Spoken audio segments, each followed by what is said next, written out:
ഈ മേഘ മധുസൂദനൻ എന്ന് പറയുന്ന ഒരു മകൾ ഒരിക്കലും ചെയ്തുകൂടാത്ത ഒരു ആത്മഹത്യ, അത്തരമൊരു കാര്യം ഫോണിൽ വിളിച്ചുകൊണ്ട് ട്രെയിനിൽ തലവെച്ച് ജീവിതം അവസാനിപ്പിച്ച വാർത്ത എത്ര വേദനാകരമാണെന്നുള്ളത് ഞാനൊരു വീഡിയോ ഒക്കെ ചെയ്തിരുന്നു. എന്താണ് ഈ മക്കൾക്ക് സംഭവിക്കുന്നത് എന്നുള്ളതായിരുന്നു ഞാനതിൽ ചോദിച്ചത്.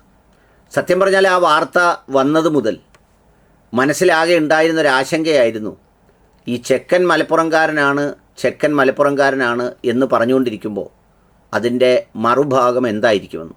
കാരണം ചെറിയ കുട്ടിയല്ല, നല്ല മിടുക്കിയായ IB-യിൽ വളരെ ചെറിയ പ്രായത്തിലെ ജോലി കിട്ടിയ ഈ പറയുന്ന ഏകമകളായ, പിന്നെ സിവിൽ സർവീസ് ഒത്തിരി ആഗ്രഹിക്കുന്ന ആ കുഞ്ഞാണിത് ചെയ്യുന്നത്. അപ്പം മലപ്പുറംകാരൻ എന്ന് പറഞ്ഞപ്പം മുഴുവൻ ഈ പറഞ്ഞതുപോലെ എന്താണത്, അതിൻ്റെ ബാക്കി എന്താണ് എന്നറിയാൻ കൗതുകപൂർവ്വം ചില സിനിമയിൽ കാത്തിരിക്കുന്നത് പോലെ ഇങ്ങനെ കാത്തിരിക്കുകയായിരുന്നു ഞാൻ. അത് ഞാൻ മാത്രമല്ല, ഞാൻ എൻ്റെ ഒരു തിരുവനന്തപുരത്തെ സുഹൃത്തിനോട് സംസാരിച്ചപ്പോൾ ആ സുഹൃത്തും ഈ മുസ്ലിം കമ്മ്യൂണിറ്റിയിൽപ്പെട്ടവരല്ല എങ്കിൽ പോലും അവരും പറയുന്നുണ്ടായിരുന്നു, മലപ്പുറം എന്നാ പറയുന്നത്, നീ അതെന്തായി തീരുമെന്ന് അറിഞ്ഞില്ല എന്ന്. കാരണം ആളുകൾക്ക് പൊതുവിൽ ഈ സമാധാനം കാംക്ഷിക്കുന്നവർക്ക് എല്ലാം പുറത്തു വരുന്നതിന് മുമ്പ് അടുത്തത് എന്താണെന്നുള്ളൊരു ആശങ്കയാണ്. എന്ന് വെച്ച് കഴിഞ്ഞാൽ കുറച്ച് ആളുകളിങ്ങനെ കോണകം കെട്ടി റെഡിയായി നിൽക്കുകയല്ലേ, വേറെന്തെങ്കിലും ആണെങ്കിൽ ചാടി വീണ് അതിൻ്റെ ബാക്കി യുദ്ധം ചെയ്ത് അതിനെ ഏത് തരത്തിലേക്ക് കൊണ്ടുപോകണം, ഉടനെ തന്നെ വളരെ വിശദമായ കുറിപ്പുകളും ഒക്കെ റെഡിയായി ഇങ്ങനെ സജീവമായി നിൽക്കുന്നൊരു കാലമല്ലേ. അപ്പോൾ അതുകൊണ്ടിങ്ങനെ നിൽക്കുകയായിരുന്നു. ഏതായാലും കഴിഞ്ഞ ദിവസം അത് പുറത്തു വന്നപ്പോൾ എൻ്റെ മനസ്സിലുണ്ടായിരുന്ന ഒരാശങ്ക ഒത്തിരി പേരെന്നെപ്പോലെ നെടുവീർപ്പിട്ട് കാണും. മലപ്പുറം എടപ്പാൾ വട്ടക്കുളം സ്വദേശി സുഗാന്ത് സുരേഷ് എന്ന് പറയുന്ന പയ്യൻ്റെ പേരിലാണ് ആരോപണം ഉന്നയിക്കപ്പെട്ടിട്ടുള്ളത്.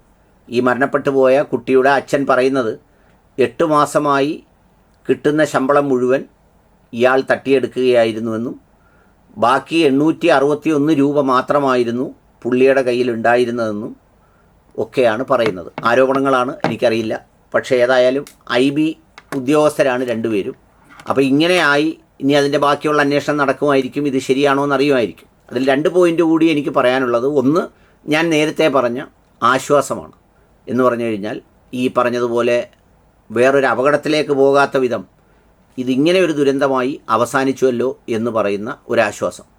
മറ്റൊരു സംഗതി ഉള്ളത് ഇതിനകത്ത്, ഈ സിംഗിൾ പേരൻറ്റിങ് എന്ന് പറയുന്ന ഒറ്റക്കുട്ടി എന്ന് പറയുന്ന ഒരു സംഗതി സൃഷ്ടിക്കുന്ന കുറേ മാനസിക പിരിമുറുക്കങ്ങൾ പലപ്പോഴും പലയിടങ്ങളിലും ഉണ്ട്.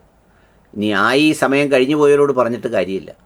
അതുകൊണ്ട് ഇനിയും ഈ തലമുറകളെ സൃഷ്ടിക്കാനിരിക്കുന്നവരോട് നിങ്ങൾ ഈ സിംഗിൾ പേരൻറ്റിങ്, ഒറ്റക്കുട്ടി എന്ന് പറഞ്ഞ ആ കുട്ടിയെ കേന്ദ്രീകരിച്ച് എല്ലാമാക്കി വന്നു കഴിയുമ്പോഴേക്കും എന്തെങ്കിലും ഒരു ചെറിയ ഫ്രസ്ട്രേഷനോ ഒരു ഒരു ഒരു ഒരു ഒരു ഒരു ക്രൈസിസ് മാനേജ്മെൻറ്റോ ഒന്ന് ടാക്കിൾ ചെയ്യാൻ കഴിയാത്ത വിധം വളരെ ഫ്രഗൈലാകുന്ന ഒരു മാനസികാവസ്ഥയുടെ ഉടമയാകുന്നുണ്ടോ ആ കുട്ടി എന്നുള്ളത് അങ്ങനെയുള്ളവർ വളരെ ശ്രദ്ധാപൂർവം പരിശോധിക്കേണ്ടത് ആവശ്യമാണെന്ന് കൂടി ഞാൻ പറഞ്ഞുകൊള്ളട്ടെ.